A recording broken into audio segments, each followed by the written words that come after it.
میں نے تو خیر ان کے ساتھ نہیں بیٹھا، ہماری ٹیم بیٹھے گی، لیکن بات تو صرف الیکشنز کی ہے. پھر گرینڈ نیشنل ڈائلاگ، یہ بڑی بڑی باتیں چھوڑیں، پہلے تو آئیں الیکشنز کے اوپر. جو قانون اور آئین کہتا ہے الیکشن، اگر آپ الیکشن ہی نہیں کروا سکتے کون سا ڈائلاگ کرنا کسی نے کس سے؟ دیکھیں اس وقت تو ہے ہی الیکشن کا ایشو. اس وقت جو ملک کا سب سے بڑا ایشو ہے الیکشنز 90 ڈیز میں. وہ 90 ڈیز گزرتے جا رہے ہیں، یہ آئین کی توہین ہو رہی ہے، اس کی بے حرمتی ہو رہی ہے. اگر آپ آئین کے اوپر نہیں چل رہے تو اس کے بعد ڈائلاگ کس چیز کا کرنا ہے؟ نہیں وہ تو چھوڑے نا. اگر ایک دفعہ ابھی تو امیجیٹ چیز ہے کہ 90 دن میں ہوں گے یا نہیں ہوں گے، آئین جو کہتا ہے. تو اگر یہ نہیں ہوں گے تو پھر اگر ادھر سے نکل جاتے ہیں تو پھر اکتوبر بھی کیوں ہوں، پھر آپ کہیں گے اگلے سال بھی کیوں ہوں. پھر تو جو طاقتور فیصلہ کرے گا تبھی الیکشن ہوگا. خان صاحب، پی ڈی ایم نے کہا ہے کہ وہ سپریم کورٹ کے 3 رکنی بینچ کا فیصلہ نہیں مانیں گے، اس پر آپ کیا کہتے ہیں؟ دیکھیں سپریم کورٹ کا فیصلہ نہ ماننے کا مطلب پاکستان میں آئین اور قانون ختم ہو گیا. اس کا مطلب جنگل کا قانون آ گیا. اس کا مطلب کہ آپ فیصلہ کریں گے کہ کون سے سپریم کورٹ کا فیصلہ میں نے ماننا یا میں نے نہیں ماننا.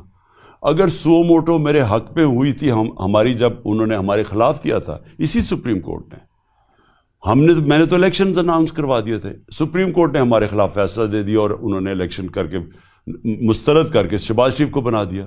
ہم نے تو ایکسیپٹ کر لیا، لیکن تب وہ سپریم کورٹ ٹھیک تھا. آج وہ سو موٹو ایکشن لے رہا ہے اور ان کو لگ رہا ہے کہ ان کے خلاف جائے گا، اب یہ سپریم کورٹ کو متنازع بنا رہے ہیں. یہ ان کی تاریخ ہے. سجاد علی شاہ کے کورٹ پہ اٹیک کیا، اس نے کنٹیمپٹ لگا دیا، عدالت میں اٹیک کر دیا، پھر وہ رشوت دے کے ججز خرید لیے. تو اس کی تو تاریخ ایسی ہے. ہم کھڑے ہوں گے اپنے آئین اور قانون کے ساتھ. ہاں بالکل کھڑے ہوں گے. ہم کبھی سپریم کورٹ کو پوری قوم بیک کرے گی، آپ دیکھتے رہیں، ساری قوم کھڑی ہوگی سپریم کورٹ کے ساتھ. میرے خیال میں اس میں نواز شریف کا بہت بڑا ہاتھ ہے. اس نے پہلے بھی تقسیم کیا تھا 97 میں سپریم کورٹ کو، اپنے مفادات کے لیے اس نے سپریم کورٹ کو تقسیم کیا تھا. اور ابھی بھی انہوں نے 100% اس کے پیچھے اسٹیٹمنٹس دے رہا ہے. اس کی بیٹی ججز کے خلاف اسٹیٹمنٹس دے رہی ہے. وہ ہیں کون فیصلہ نہ ماننے کے لیے؟ آپ کی حیثیت کیا ہے؟ قانون تو ملک کا آئین تو سپریم کورٹ کے ہاتھ میں فیصلہ کیا آئین کو انٹرپریٹ کرنے کا. وہ تو آئین سپریم کو، آپ کون ہوتے ہیں جب سپریم کورٹ کہہ رہا ہے؟ سارے پاکستان کی لیگل کمیونٹی کو پتہ ہے کہ 90 دن میں الیکشن ہونے چاہیے، سب کو پتہ ہے. آپ کہہ رہے ہیں کہ 90 دن سے آگے چلے جائیں، تو سپریم کورٹ نے 90 دن کا تو کہنا ہی ہے، کیونکہ یہ ہے ہی قانون، آئین ہے یہ. تو آپ ہیں کون کہنے والے کہ نہیں جی ہم نہیں مانتے؟ آپ کا اسٹیبلشمنٹ سے آخری رابطہ کب ہوا تھا؟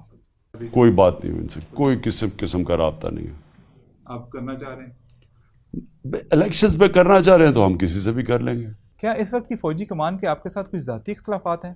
دیکھیں میں کہہ نہیں سکتا. میں اتنا جانتا ہوں کہ جنرل باجوہ نے ہمارے پر بڑا ظلم کیا، کیونکہ یہ ان کی ایجنسیز ہی ہمارے پیچھے، یہ جو 25 میں جو پولیس سے بات کرتے تھے وہ کہتے جی ہمیں پیچھے سے آرڈر ہے.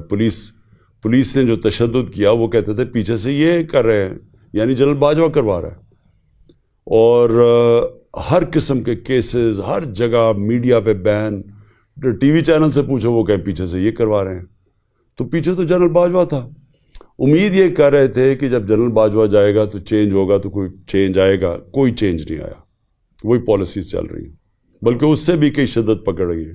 اس کی وجہ کوئی ذاتی اناد یا مخالفت؟ میں نہیں جانتا، مجھے کوئی اندازہ نہیں ہے کیوں ہے، لیکن مجھے اتنا پتہ ہے کہ ہمارے اوپر اس سے زیادہ تشدد شروع ہو گیا جو باجوہ جب گیا تھا. میرے خیال میں جنرل باجوہ نے بڑا گندا رول پلے کیا. اس نے حسین حقانی کو ہائر کیا ہوا تھا اور ہماری گورنمنٹ کے پیسے سے، اور وہ میرے خلاف وہاں پوری کیمپین چلا رہا تھا اور کہہ رہا تھا باجوہ بڑا پرو امریکہ ہے اور عمران اینٹی امریکہ ہے. میری حکومت گرائی کس نے؟ آرمی چیف نے. آرمی چیف قانون کے اوپر تھا، اس کو کوئی پوچھنے والا نہیں تھا.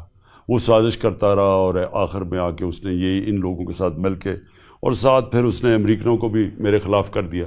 جب عوام ہمارے ساتھ کھڑی ہو گئی تو بجائے اس میں یہ اتنی عقل ہوتی کہ میں غلط فیصلہ کر بیٹھا ہوں، عوام کے اگینسٹ کبھی ملک کی اسٹیبلشمنٹ نہیں جاتی.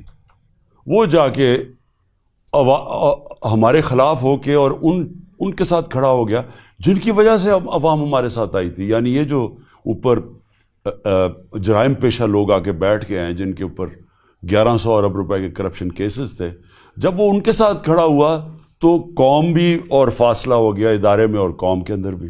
میرے خیال میں ہمیں انہوں نے سیٹیں ہماری کم کروائی تھیں اور ان سیٹوں سے ہمیں کنٹرول کرنے کے لیے انہوں نے ہماری سیٹیں کم کروائی تھیں. میں 2018 کی بات کر رہا ہوں. ہمیں بالکل ہمارے خیال میں انہوں نے ہماری سیٹیں کم کروائی ہیں. ہمیں کوئی سیٹیں زیادہ نہیں ملی، ہمیں وہ سیٹیں نہیں ملی جو ہمیں ملنی چاہیے تھی. آپ کی پارٹی کا یہ دعویٰ ہے کہ آپ کے سوشل میڈیا کے کارکن جو ہیں وہ اغوا ہو رہے ہیں. ان کو کون اغوا کر رہا ہے اور ان کے ساتھ کیا ہو رہا ہے؟ کیا آپ نے ان کارکنوں سے پوچھا ہے جو واپس آئے ہیں کہ ان کے ساتھ کیا ہوتا رہا ہے؟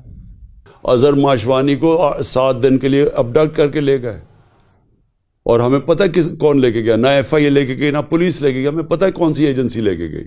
اور وہ بھی جو کراچی سے اٹھایا ہمارا جو نوجوان ہے اس کو بھی اٹھا کے لے گئے. اصل میں ان کو خوف آ گیا ہے کہ ہمیں انہوں نے میڈیا میں تو بین کر دیا، میڈیا پہ تو مجھے دکھانے نہیں دیتے. تو اگر ہم سوشل میڈیا پہ آ رہے ہیں، اب سوشل میڈیا کے اوپر آ گئے ہیں کہ کسی طرح مجھے بلیک آؤٹ کیا جائے. ان کو انہوں نے کئیوں پہ تشدد کیا. کئی پہلے سوشل میڈیا کے لڑکوں کے اوپر انہوں نے بڑا مارا مورا، اور مجھے لگتا ہے کوئٹہ والے کو کیا. اس نے کہا کہ میں تو کسی پارٹی کے ساتھ ہی نہیں ہوں.